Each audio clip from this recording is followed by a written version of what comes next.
Welcome to the Comedy Reset Spotlight. This is the place to be if you want to hear from some of the most innovative and exciting comedy creators from around the globe.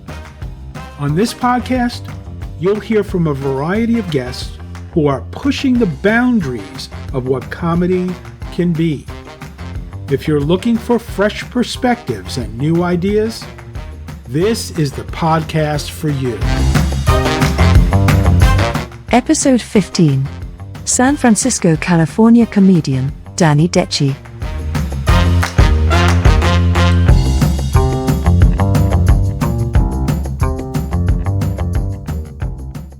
When did you first start doing stand-up comedy? Hi. Yeah, I first started doing stand-up comedy about 21 years ago in San Francisco, and I've been hosting shows for about almost as much as that time. And it's my comedy's always clean. So, yeah. What made you want to become a stand-up comedian? Let's see. I got into the reason I got into stand-up comedy because I thought it was funny. I got funny stuff, and I thought it would be good enough to even be on TV. I was on TV a couple of times on the Late Show with James Corden, and also on the new Gong Show. But also I play music with a pencil, and that was part of the reason I got on there too. Who were some of your influences? Let's see, some of my influences, I'm not sure, but mostly because my material is pretty much my own. I come up with my own stuff, but I don't know, maybe, actually I would say Looney Tunes and the Three Stooges are some of my influences. That and the kind of humor. I do admire a lot of comedians out there like Rodney Dangerfield and George Carlin and some Triumph the insult dog comic like him, and some other Louis Black. Also, a bunch of them. What was your first time on stage like? Let's see, my first time on stage. Well, like when you first start out, you started out these little coffee shops where there's no one around, not even audience or customers, maybe one or two comedians. And my material worked. I got laughs. So it's always Then from there you gain more confidence, and I've been to showcases, and it's been 20 years now. So, first time on stage, I liked it. What's your favorite joke? Okay, you just got many favorite jokes, but let's see. Here's one of my latest favorite jokes. It's hey, did you hear about the praying mantis couple that were having an argument? Yeah, the husband yelled back, "Hey, you don't have to bite my head up." Yeah, and that's it. What's the worst heckler experience you've ever had? I've never really had a bad heckler experience or anything like that. I mean, I've had some people talk to me, but it was fine. I talked back to them, but nothing to ruin anything. So, what's the best gig you've ever had? Let's see, the best gig I ever had. My favorite time I was on the James Corden show. I actually just played music with my pencil, but that's the only show where I got TV thing where I got to do whatever I wanted. But also, I really enjoyed doing the live comedy at clubs. I always enjoyed that a lot. And also, even on Comedy Day in San Francisco, I performed there. Comedy Day in Golden Gate Park. I really enjoyed that for so many people. What's the worst gig you've ever had? Let's see, the worst gig I've ever had. I can't recall anything that I've had. That's the worst gig. I mean, I've been to some open mics, especially in the beginning, where there was like nobody but comedians on there. But I still enjoyed it. I've never had anything really bad to say. But how do you deal with stage fright? Well, I don't have any stage fright anymore.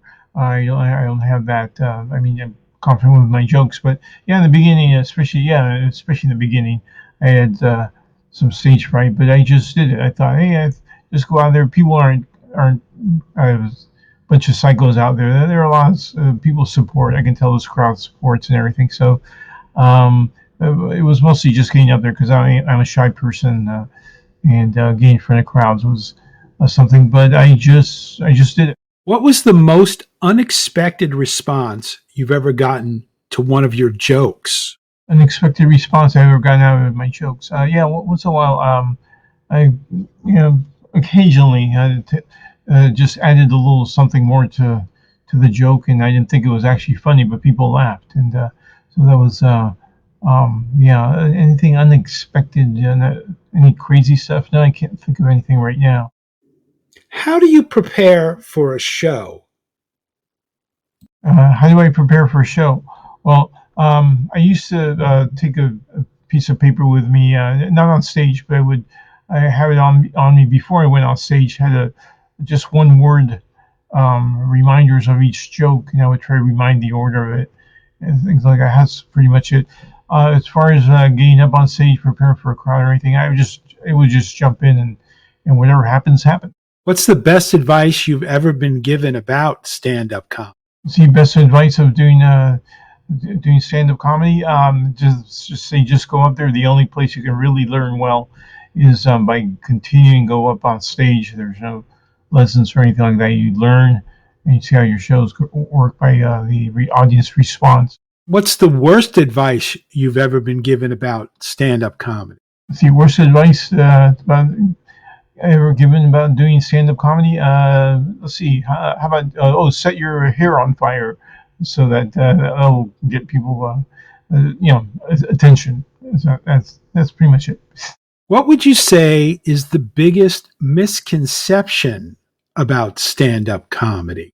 The biggest misconception about stand-up comedy is that a lot of people think that most comedians are actually making money off of it. Just living off of comedy. But no, it's always good to have a day job, just in case it doesn't work out. Because even you might be the funniest guy in the world, but doesn't mean you're going to make it. So biggest misconception is like, yeah, you're always on stage all over the place, telling jokes, making money off of it. Buying new limos every week, something like that. What do you believe is the key to success in stand-up comedy? Let's see. The key to success in stand-up comedy actually mostly is who you know. Go out there, and also if you don't know anybody, just keep going out there and trying to make the network. Do all the because just telling jokes, you might be the funniest person in the world, but if you don't make the connections, you don't get on stage, nobody's going to know. So key to success, a lot of networking. A lot of comics make it through networking. What do you think is the biggest obstacle that stand-up comedians face? Biggest obstacle that stand-up comedians face? Try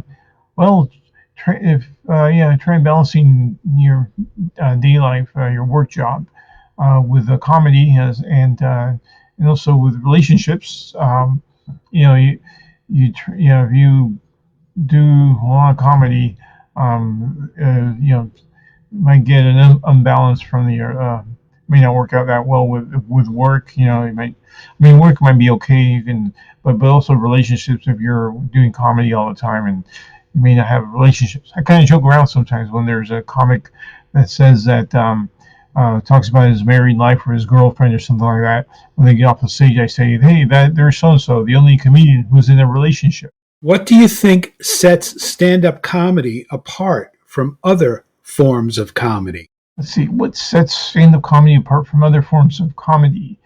Well, let's see. I'm thinking other forms of comedy. You might be given a script, or if you're in a movie or a TV show, and someone's telling you what to do and things like that. But the stand-up, hey, that's you. When you're doing stand-up comedy, that's you. It's your comedy. You're putting yourself out there, and it's a very individualistic art form. Just you're being yourself, and that's what sets it up. If you're on your own. What are the benefits of stand-up comedy? Let's see, what are the benefits of stand-up comedy? Well, if you make it big, that's where you make some money. But also, if you don't, it's you do enjoy yourself. It's good therapy, and it's fun, even if you don't make any money off of it.